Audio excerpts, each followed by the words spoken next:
Jess Franco's name is chiefly associated with outrageous, shoddy and pulpy genre films that prioritize mood and sensation over logic and coherence. The storyline's not so hot, but all of the details are absolutely authentic, and some of them are quite extraordinary. His films win the viewer over despite being slow, having modest to non-existent production values, and never fully exploring any of the topics or scenarios they promise. So where is a good starting point with an immense filmography of over 170 features? I would say a lesser known film like Las Chicas del Tanga, Thong Girls, would be an excellent place to start exploring Jess Franco. On this channel previously I've covered Jess Franco's major celebrated films starring Soledad Miranda, such as Vampiros Lesbos and Eugenie. The movie I'm covering today, Las Chicas del Tanga, originates from what I'd like to call the golden crossroads period of Jess Franco's career, which lasted roughly 3 years from about 1981 through 1984. The first half of the 1980s was both a challenging and a hugely fertile period for Jess Franco. On the one hand, his profits and budgets kept dwindling since he parted ways with the Swiss-German company Elite Film. On the other hand, Jess was back on his home turf in his native country of Spain, and at long last free to explore the kind of taboo and outrageous scenarios and topics previously only possible in more permissive markets such as France. Franco opened the decade with some work-for-hire projects in the cannibal, horror and slasher genres, such as The White Cannibal Queen, Bloody Moon and Devil Hunter. While these are among the more readily available titles in his vast filmography, they can hardly be viewed as representative of his more inspired or personal work. In my view, Jess made some of his ugliest and least rewarding films in the 1980s.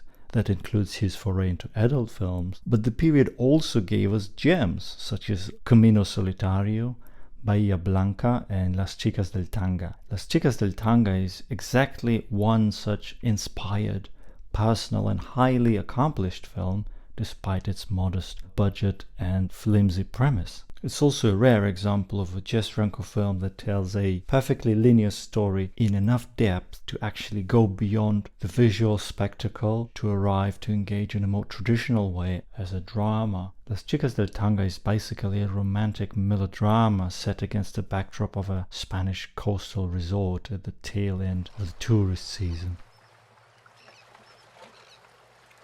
The film benefits not only from a tidier than average plot and better developed characters, but also from genuinely inspired direction from Jess. Franco regulars Lina Romay and Antonio Mayans bring their A game to this movie that seems like a throwaway postscript to a waning exploitation career. Jess Franco does his best when he's left to his own devices with a bit of money and a skeleton crew with no specific target audience to please, largely left to improvise a story for his own amusement. He is his own audience.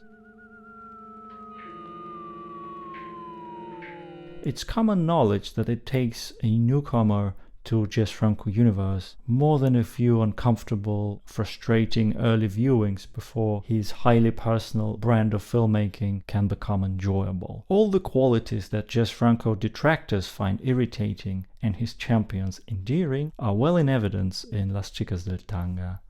Antonio Mayans and Lina Romay are at hand, as usual during the period, embodying colorful, somewhat goofy and immensely likable figures. They are explicitly presented as Spaniards in a departure from many Franco's pan-European adult fairy tales of the 60s and the 70s. The budget is very low, but Jess Franco masterfully turns the limitations to his advantage, turning out a beautiful, minimalist picture that relies on atmosphere and a sense of place.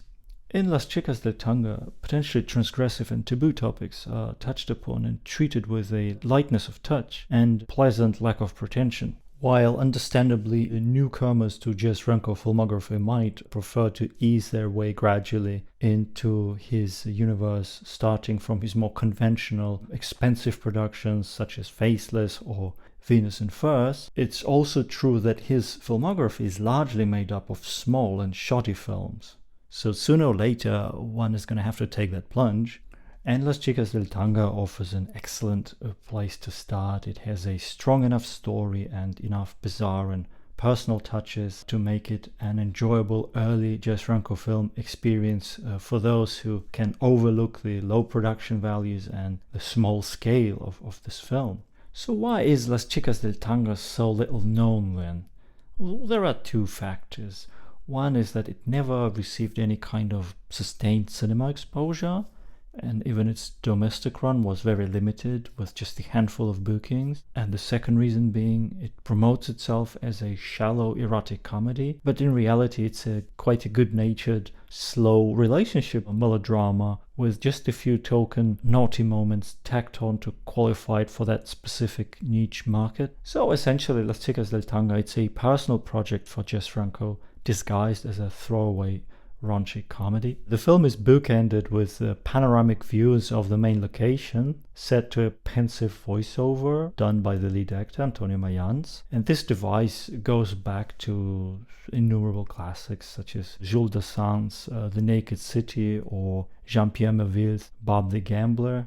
And the use of handheld camera is also prominent in Las Chicas del Tanga. Jess often follows the fictional characters through very real settings in long, uninterrupted, slightly wobbly takes. It's a very successful device for capturing genuine atmosphere of the place. Many of Jess Franco's best films, including The Other Side of the Mirror and Camino Solitario, also make great use of that same technique. I don't think Las Chicas del Tanga is likely to climb to the top of the Jess Franco pantheon in the near future, but Sean Baker's Tangerine and Anora have aptly demonstrated that similar approach to quirky and colorful melodrama could eventually lead to mainstream validation and praise from the establishment, if it is applied with a degree of tenacity and persistence over an extended period of time. Naturally, Franco was scattershot and far too erratic to stick to any such combination for longer periods of time, however promising that might be. He famously said, "I don't care to be remembered."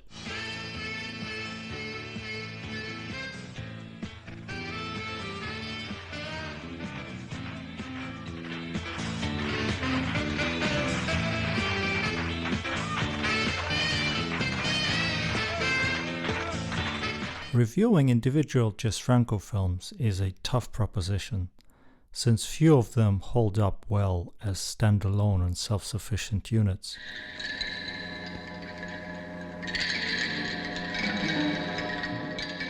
The Jess Franco experience doesn't usually translate well into words. One can describe the faded, grainy appearance of the film itself, the various visual peculiarities and aberrations, some intentional, others acquired through decades of mishandling and wear and tear. It's possible to list the cast and crew, find the locations, and situate the film within Franco's larger body of work. But to capture the feeling, the experience of elusive low-budget beauty unfolding on the screen, that's one tough task. And yet, that's exactly what Jess Franco spent decades of his life and millions of feet of film trying to achieve. To capture the fleeting moment, to improvise cinema out of thin air, on location, with the camera rolling.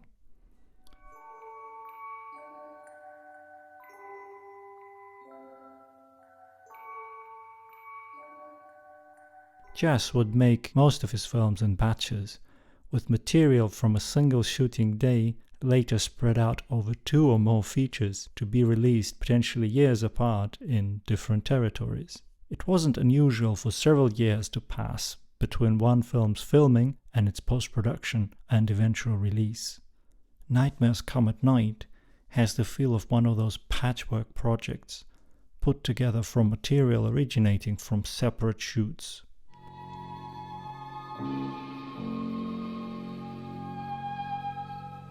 Soledad Miranda is undoubtedly the biggest star of Jess Franco films, having appeared in 2 of his landmark vampire pictures, Count Dracula with Christopher Lee and Vampirus Lesbos, not to mention a number of other genre films Jess made for the Berlin-based producer Arthur Brauner. Nightmares Come at Night is a scrappy little movie which features only a tiny bit of footage with Soledad Miranda, which was originally shot for a separate film.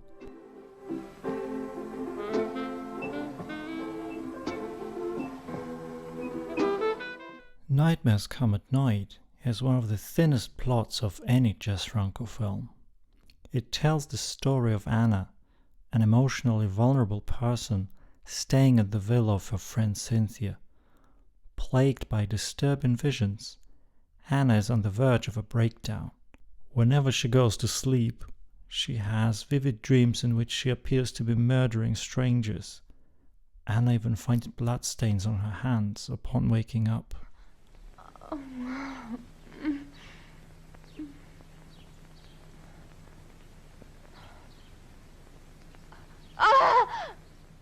Anna confesses her troubles to Dr. Lucas.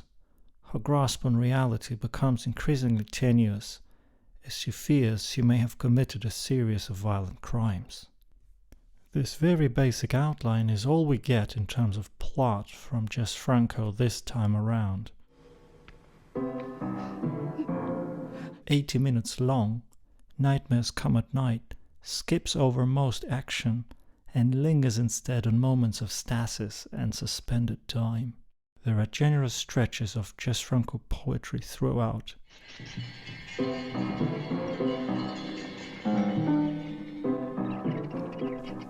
With no action, suspense, plot development, or dialogue to clarify what's going on, Franco's camera is left to explore mysterious Twilight Villa interiors, zooming in and out of people's faces, panning around, taking in the furniture and design elements of the rooms, peering into bird cages and so on. The resulting images are murky, soft, and hazy, communicating the suffocating hothouse ambience Anna is confined to.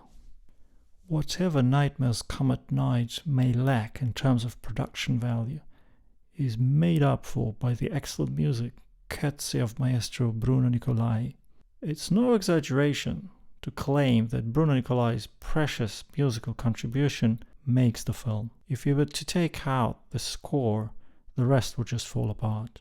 Together with Paula Paula and Dracula Prisoner of Frankenstein, Nightmares Come at Night can be considered among one of the 3 or 4 truly musical movies in Jess Franco's long filmography.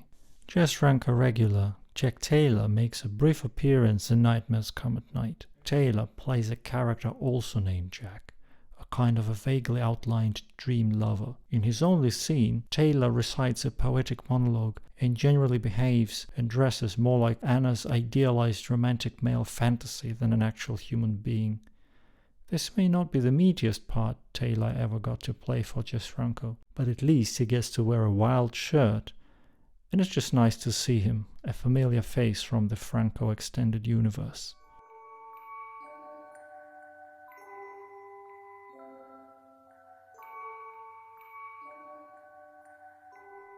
In some ways a watershed film for Franco and a blueprint for much of what was to come immediately after, Nightmares Come at Night can serve as a test of your cinematic sensibilities. Would you rather stick with more traditional, conventional films, such as the ones Harry Alan Towers produced with Jess Franco, or do you dig deeper? Up to about 1968 or 69, Jess was still mostly working with relatively sizable budgets, complete scripts, and mostly very good actors. It was around 1969 that he began gradually to rely more on cost-cutting techniques and make more improvised, cheaper and personal movies on ridiculously tight shooting schedules. There is often almost nothing going on in these films, with visible action and drama swapped for weird, hypnotic moods and a dreamlike state of suspended time. Nightmares Come at Night is exactly one such film. So if you're not content with 80 minutes of mild sleaze and low-budget poetry and decadent European vibe and strange remote locations, then sitting through Nightmares Come at Night is going to be a challenge. It's a movie which largely does away with traditional plot and reduces story structure to its barest essentials. There is a beginning, a middle and an end, One could argue there is a story, but Jess Franco deftly skirts around anything concrete and focuses on incidental moments, the intangible of the present instead. He's not interested in explaining or diluting the sense of mystery and wonderment. Nightmares Come at Night was approximately Franco's 30th feature film as a director. Most filmmakers today don't even get to make half as many films in their entire career, and Franco was only just getting started. By this point, he had neither the money nor the inclination to tell complete, well-rounded stories with believable characters. So there is no psychology in this film, and if you go into Nightmares Come at Night expecting believable characters, you will hate the film immediately. Nightmares Come at Night breaks all those rules and does its own thing.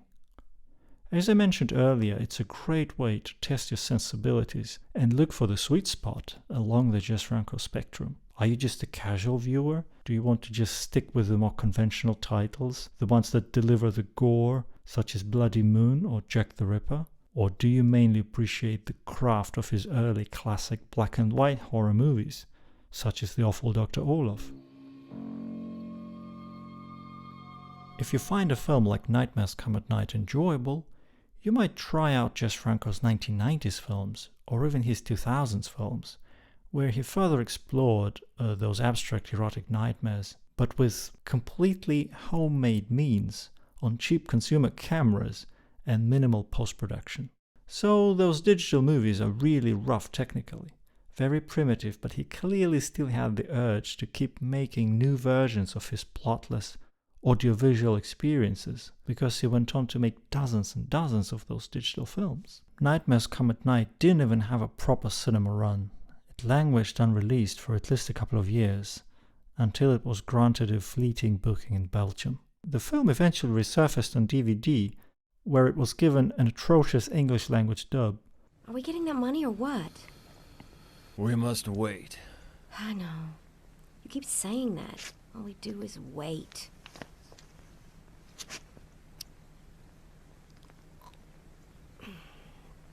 Sucks. And that unnecessary new voice dubbing pretty much kills the film's unique vibe. It's telenovela quality dubbing. Don't worry. I told you. We just needed to wait. Like some of the finest Jess Franco films, Nightmares Come at Night can be underwhelming on initial viewing. It's more fun to think about afterwards than to actually endure. It might appear quite dull and slow-moving. There are large sections where the movie appears to have no pulse. Sometimes entire minutes crawl by without pretty much anything happening. But nevertheless, once you've seen it, the movie's strangeness somehow stays with you. And there is definitely something unique in this film, so it does deserve its cult reputation.